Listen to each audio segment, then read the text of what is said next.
Hi folks, I want to make a quick video here on Twitter news daddy Brian Entin. I want to show you 3 examples from a news segment this morning where he is spreading lies and misinformation.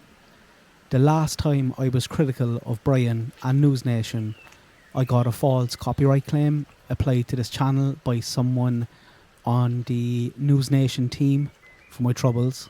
So I'm expecting it again on this video. So please like it, share it with someone that you think might find it interesting.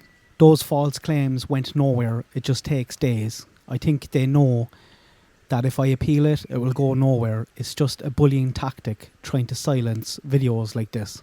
And it does work a little bit because it kills the video reach, as most videos get the majority of their views in the first 2 days. And that video that they tried to take down, in case you were wondering, was me talking about how News Nation had a, quote, guest expert on, and this expert was accusing Kaylee's dad of killing her and killing the others.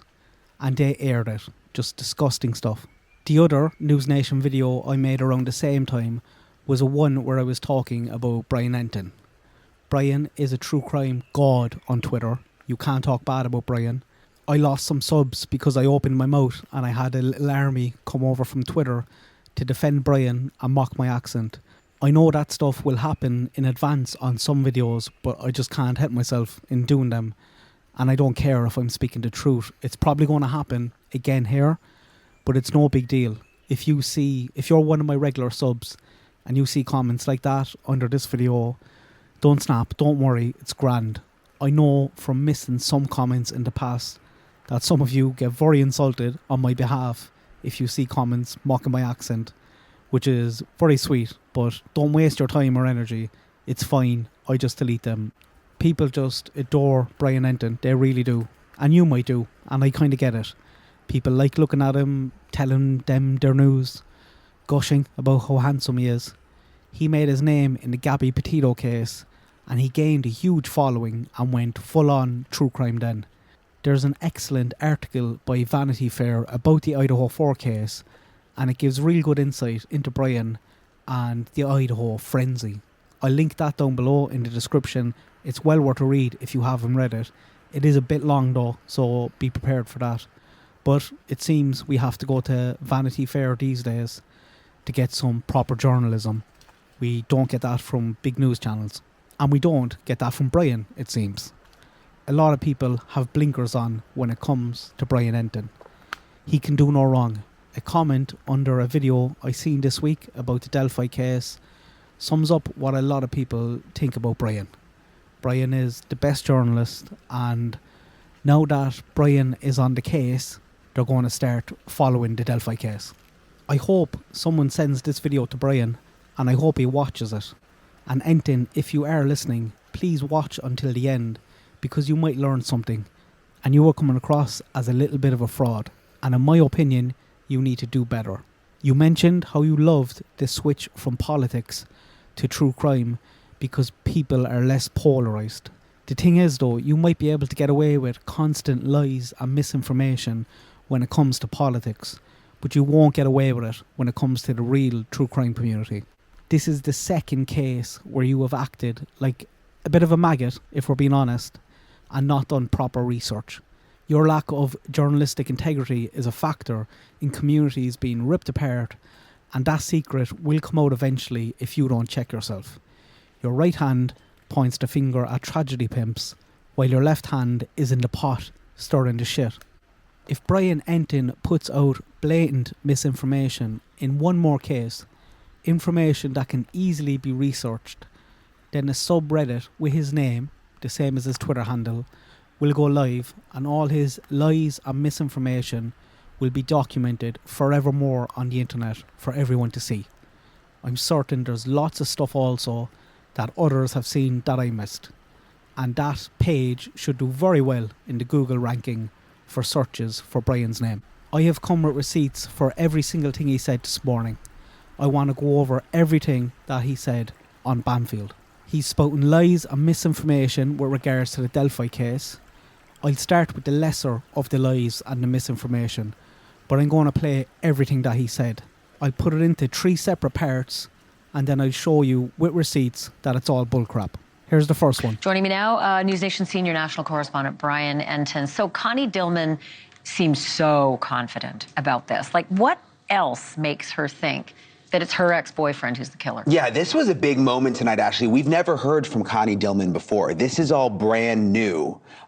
So this is something we've never heard before. And let's also not forget in all this that Ron Logan is dead, by the way, for people who are following along. He died of COVID. But she basically says that he is a bad man, that he is a violent man, that she thinks that he did it, that he was violent with her in the past. And as you heard in that clip, that when she heard that voice, she thought right away that it was Ron Logan. Listen to a little more of what she said for the first time tonight. Brand new, never before, first time ever, shocking details. It might be the first time for yourself and Banfield, Brian, but not for people who've been following this case really closely. We've known about Connie for a very long time. Here is a video from R&M Productions from October 14th, 2022. It has over 16,000 views, so a lot of us have seen this, and Connie is talking for about 25 minutes with all the same details. That video alone is 16 months ago, so sorry to burst your bubble about that one. And that is a lesser of the misinformation. It's annoying to see this whole new, exclusive, shocking, never heard before details, but the reality is they've dug up a dead horse to give it one last beating. But how would Brian know this? He doesn't follow the case closely, and it seems he didn't research it. Should he have done a little bit of research? Probably. They go on to show a clip of Connie and then come back. Here's what he said then. It really is stunning to hear her tell that story for the first time. She's obviously very emotional. And again, she feels confident, Connie does, that the wrong guy may be locked up, which is pretty startling to think about. Not only that, but Ron Logan had kind of a weird alibi. And from what I remember 7 years ago, it didn't really check out. So weird. So he claimed to police that he was going to a town outside of Delphi to buy tropical fish, and that he was with his cousin. But we later come to find out that when they looked into this, they talked to the cousin. The cousin didn't back that up. They were never able to clear that alibi, to figure out if it was true or not. And even to this day, it seems like he lied about where he went. Pretty specific when you're mentioning tropical fish, and easy to track that. So Ron Logan's alibi didn't check out, making a face when he's saying tropical fish, as if it definitely didn't happen, and it's ludicrous to even say that. They were never able to confirm he lied about where he went. Yes, Ron lied about his cousin dropping him places, because it was illegal for him to be driving, not because he lied about where he went. And it is also not true to say we were never able to confirm. Here is an incident report, and we can see the alibi for Ron's tropical fish. Logan said he spent about $100, and they looked up the name to see that, yep, $92 using a Visa card. You still listening, Brian? A Visa card at 5:20. He told the cops that he wasn't the one that served him. Another member of staff was working that day. He starts his shift at 3 p.m. and he would get him to call him back. At 3:05, he calls the cop back. He's like, of course, I remember him. How couldn't I? Doesn't dispute that Logan could have spent up to an hour in there, and says there was nothing unusual about him. If you go on to read here, you'll see Logan snitching on himself. But Brian tells us that they were never able to confirm anything, and Ron lied about where he went. Have you got any receipts for that, Brian? Why are you lying? Why are you spreading misinformation? He's not done yet. Here's the last one.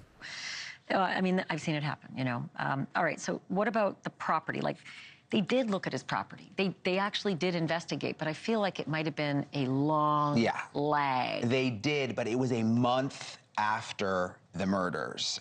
So think about it. A month has gone by. There's so much that could have been done out there at that property in that time. A month. A month is a long time for anything. Right. I mean, even the weather. You can see from the last screenshot, it was on the 6th of March when Logan snitched on himself about having guns. After he willingly gave a lie detector test, he was dropped home, he opened his garage door, and he invited the cop in. Later on that day, they executed a search warrant on his home. There was 2 search warrants issued for Ron Logan's home, 3 weeks after the murder and 4 weeks after. Entin and Banfield haven't figured that out yet. One last thing that people should keep in mind is that Richard Allen's defence team has discovery and decided not to pursue the angle of Ron Logan being a suspect. Why? They know what was found in Ron's house. Nothing, probably. And I suspect they know other information that confirms his alibi that isn't public. This is a press release from Ron Logan's attorney back in 2017. Note the law firm. Note the name in the top left. Brad Rosie knows all about Ron. All he has to do is ask the guy in the office next to him. I'm sure they've had conversations about him a few years ago. Ron is dead, and if Brad thought going after Ron would help Rick, I think he would do it in a heartbeat. And you'd think on the surface of it anyway, it looks like a much better angle than the one they're going down. However, Brad knows beneath the surface, and that fact alone, the fact that they aren't pursuing the narrative that Ron Logan might be a suspect in this case, is very telling, in my opinion. Good luck, God bless, I hope everyone has a nice day.